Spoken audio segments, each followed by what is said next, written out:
Hi, and welcome to my reading wrap up for the month of November. So it was a pretty decent reading month. I read 14 books, I think, and a lot of advanced review copies, which I'm gonna go through first. So yeah, let's get started, I guess. And this is the first one. Doesn't really have any cover because it is an advanced reader copy or advanced review copy, and that is The Ministry of Time by Kellyanne Bradley. I think that's the author's name.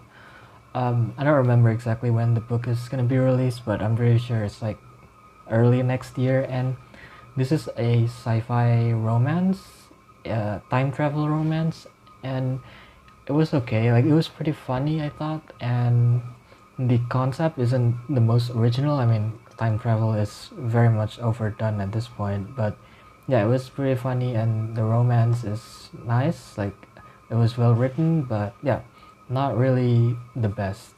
Not really something that I would remember for a while, probably.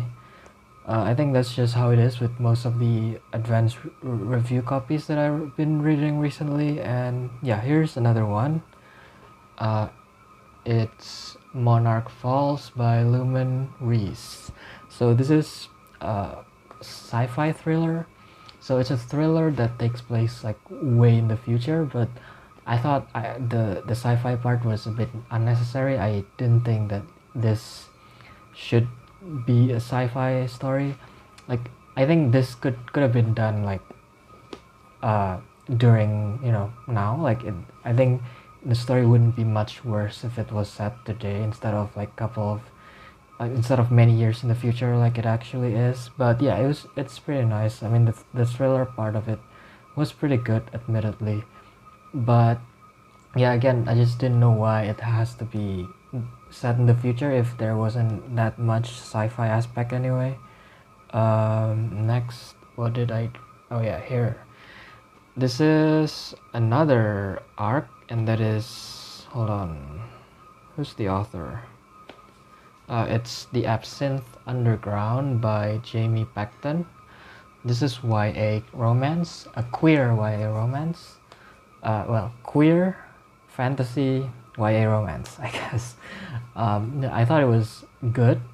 The romance was predictable, but written in a way that was still pretty compelling, and the world is unique enough that I felt like it could, it has potential. But yeah, I don't know. It didn't blow me away, but it was okay.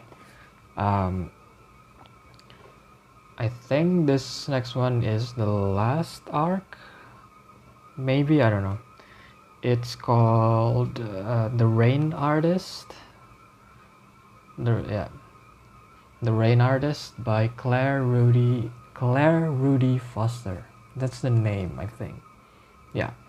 So this is sci-fi, climate fiction. I've been reading a lot of sci-fi recently. This is one of them, and it's about uh, a future where rain just doesn't happen anymore. So there's no one needs umbrellas, but except for the rich people who still like throws what's it called, rain parties, where they put themselves under like artificial rain. And so there are still some people who need umbrellas, and this is about the only umbrella seller left in the world. And it's interesting because the main character, like the umbrella seller, is like an old woman, which you don't really get to see much. But yeah, it was fine. Again, not bad. I didn't think it was bad at all. The climate fiction stuff is a bit just for the setting. But yeah, it just shows, capitalism is bad.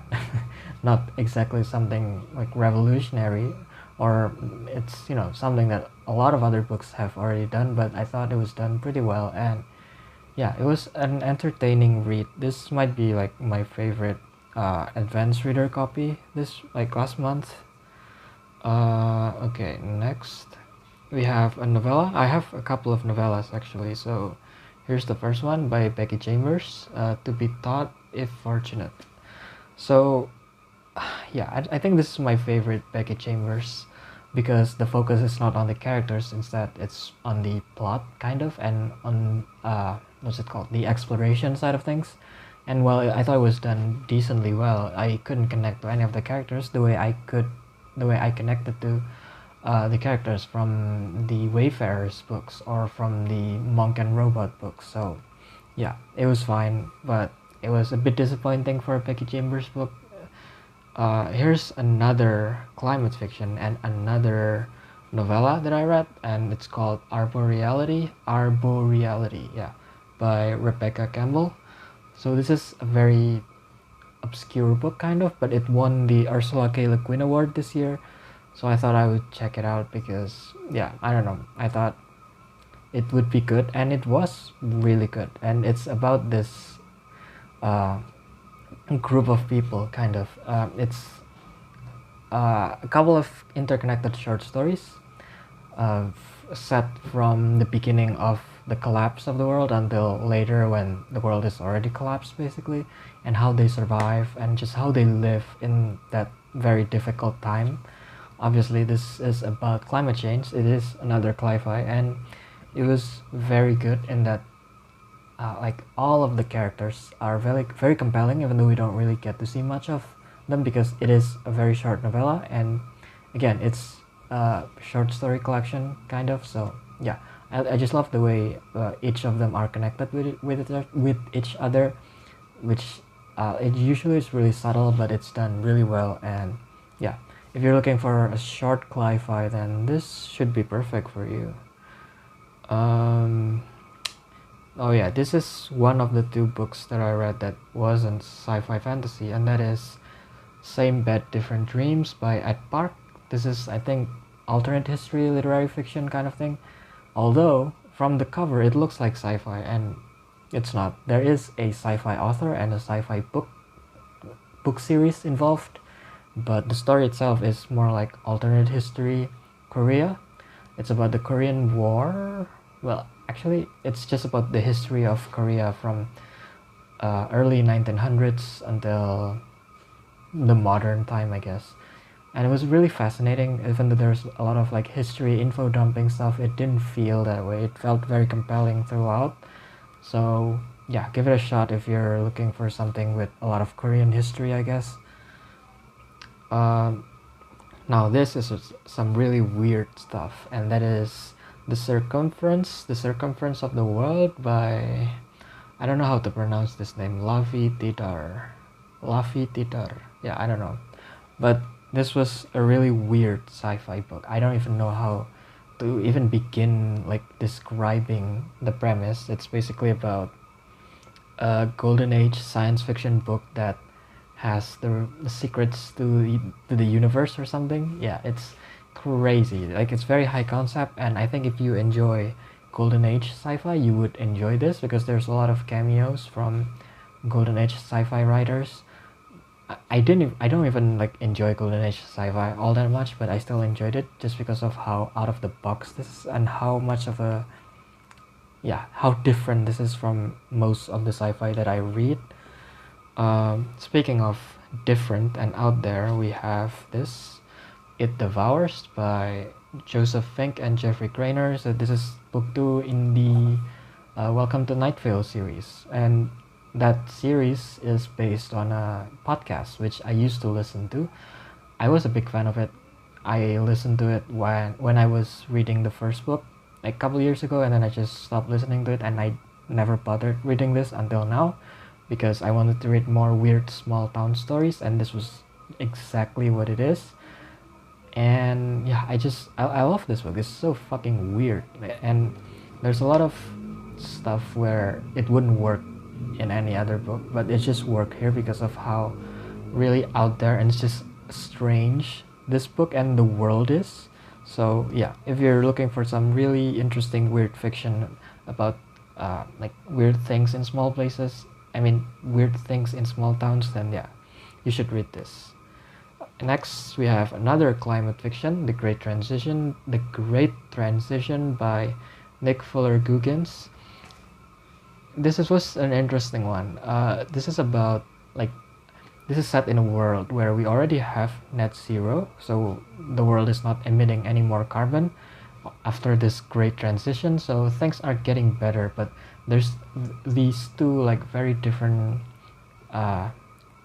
viewpoints. The first one is that we shouldn't stop here, we shouldn't be complacent, uh, we should seek justice for everyone that's been, you know, affected by the climate crisis, and then just punish the people who were responsible, like the uh, oil executives and stuff, the people who made things worse and stuff.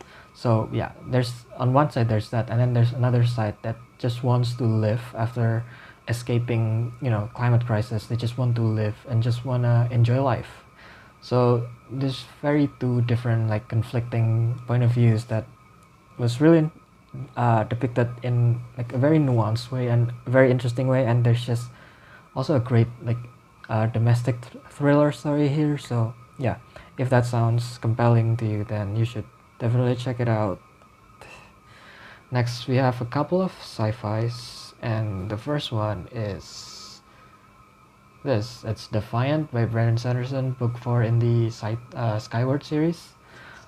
So I know a lot of people were disappointed by the previous book, the third book, Cytonic, and although I wasn't, I understood why people didn't like that one, but this one was just so much better, and I think even people who didn't like that book would enjoy this.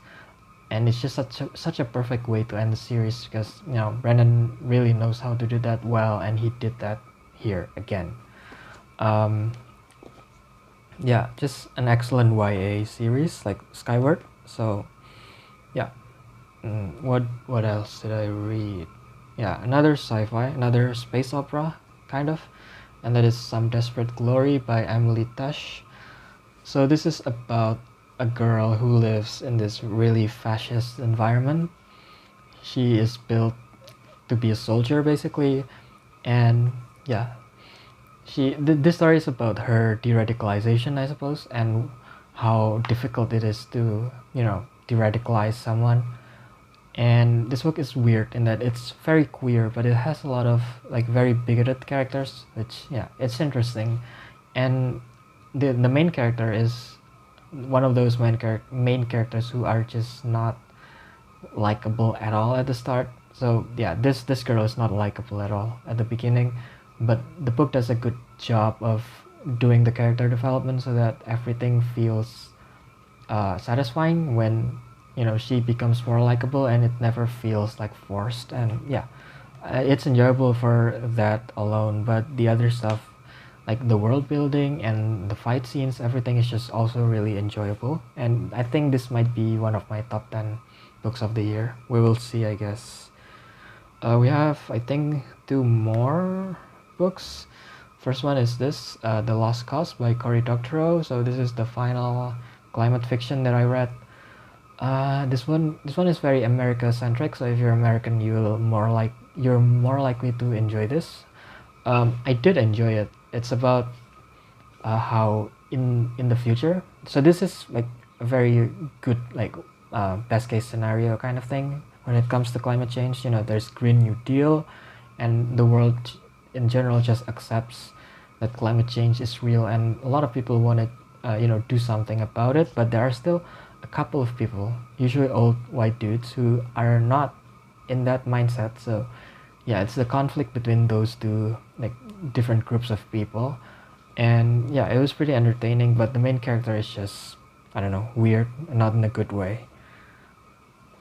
And finally we have the one nonfiction book that I read this month. It was The Jakarta Method by Vincent Bevins, and yeah, this is a 5-star read, and I think this might be like the best book I read this year. It's just so enlightening. So I don't usually read this type of like political history stuff, but this one in particular has a section about a very important event that happened in my country in 1965-66. And I don't know, I can't really talk too much about it because of how gruesome it is, but it's basically about like an extermination of certain groups of people that at school I was taught that this was something really good and something we should celebrate. There's even a holiday celebrating it. Funnily enough, it happens like the holiday is my birthday, so yeah.